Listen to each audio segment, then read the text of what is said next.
কি থাকবে self makeup ভ্যানিটিতে? আমার প্রথম হচ্ছে আমাদের সিটিএম করতে হবে, সি হচ্ছে ক্লিনজিং, তাই তো? ক্লিনজিং এর জন্য আমরা ওয়েবস নিতে পারি।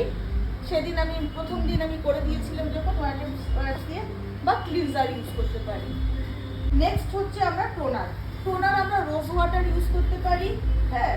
আবার অথবা লাভার বলে একটা কোম্পানি আছে, তারও একটা টোনার আছে, সেটাও ইউজ করতে পারি। লোটাসের টোনার ইউজ করতে পারি।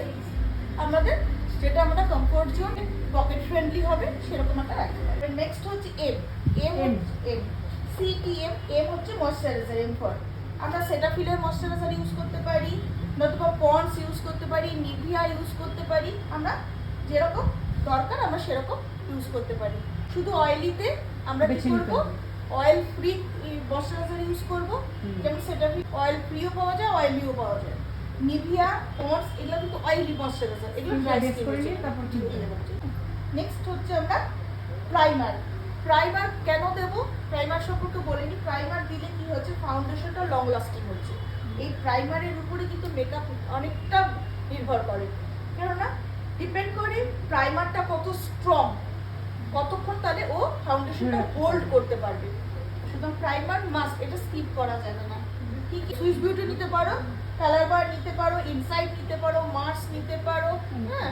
অনেক কোম্পানি আছে যেটা তোমার কাছে পকেট ফ্রেন্ডলি হবে, অ্যাফোর্ডেবল হবে, তুমি সেটা নেবে। নেক্সট আসলাম কালার কারেক্টার। কালার কারেক্টার কেন আমরা ইউজ করি? আমাদের অনেকের স্কিনে কিছু ডিসকালারেশন থাকে।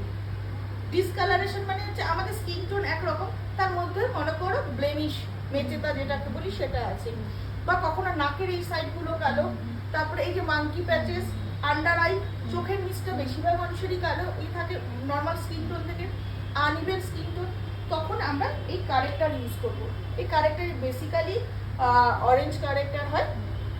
সে অরেঞ্জ কারেক্টার আবার বুঝে ইউজ করতে হবে কতটা অরেঞ্জ থাকার প্রয়োজন, সেটা যখন আমি প্র্যাকটিক্যাল দেখাবো তখন দেখাচ্ছি। সেটা আমরা এলেগার্ডের করতে পারি, এলেগার্ডের কারেক্টার খুব ভালো। ফরএভার 52 করতে পারো, হ্যাঁ। তারপর আসবো কনসিলার। আমরা যদি কারেক্টারের সময় খুব ডার্ক অরেঞ্জ কারেক্টার ইউজ করে থাকি, তাহলে কিন্তু সেটাকে কভার আপ করতে হবে যে কোনো কনসিলার দিয়ে।